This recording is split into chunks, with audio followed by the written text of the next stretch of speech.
Today we were working on a 1996 Chevy radio. I'm not exactly sure what model this came out of, but it was a pretty common mid-90s, late 80s style GM radio with a cassette deck.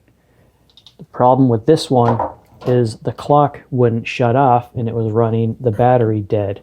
And doing some gurgling, I see it's a pretty common problem for this generation of radio for that clock to stay on and drain the battery. And I did confirm that was a problem by just supplying the battery only the battery circuit power and ground, and yes, the clock did come on and stay on. I think I may have found the culprit.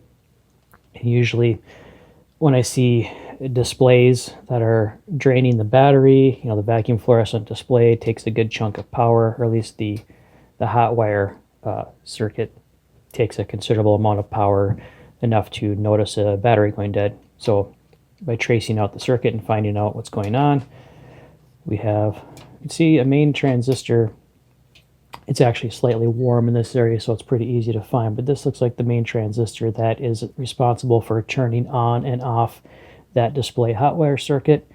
Now this transistor actually checks out okay, and everything in this area checks out okay, but when you trace it back to what drives the base of this transistor, it ends up leading you to a smaller transistor up in this corner, right up here. I originally thought it was the diode going across it, but we are shorted from emitter to collector on this little transistor, and I'll bring that up right here. I'll put it in diode check mode because there should be a voltage drop. And a good transistor, you'll see like 0.5 or whatever, but when I go from collector to emitter, I get 0.003 in one direction and 0.003 in the other direction. So here we have a shorted transistor which drives the control of the VFD hot wire circuit. So it makes sense that is why it's not turning off. So let me get that pulled out of circuit. Here the transistor is out of circuit, and it definitely is shorted.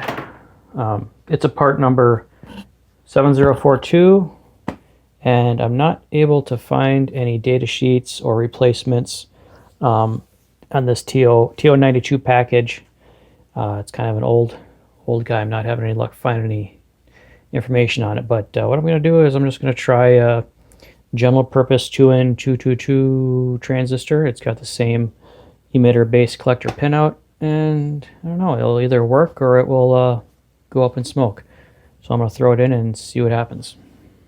I've got the constant battery power wire hooked up and ground, so I'm going to turn it on for the first time and see if any smoke comes out.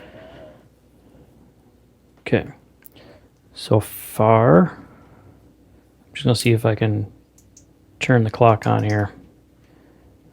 Should be a button you can push that when the radio is off. At least I think maybe that feature came later on in the GM life cycle, but usually you can push a button and make the clock come on. And display's not lighting up yet. Maybe I'll hook up battery. I'm sorry, ignition. I'll hook up ignition and see if it comes on then. Okay, I just changed the pin in the back to include ignition and battery, so now it thinks the ignition's turned on. Display came up, so that's a good sign. That means that transistor did, I assume it's running through that circuit and it turned on the hot wire. No smoke yet. Display's still lit up, and we'll just let it run for a little bit and see what happens. Well, I think I'm in the clear. When I disconnect ignition but leave battery constant connected, and then when I turn the ignition back on, it does keep the time, and the display is shutting off now with ignition off but battery still connected, so it won't draw the battery dead.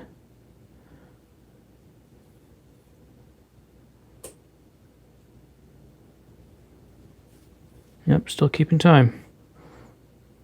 Here's the power consumption when on. Right now it's on AM tuner, and if I disconnect the ignition but leave the battery connected,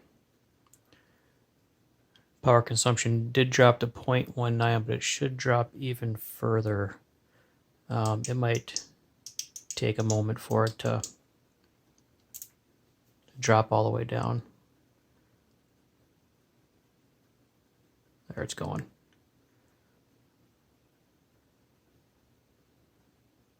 There. Now it's okay. There's some acceptable numbers right there. See, that won't kill your battery there.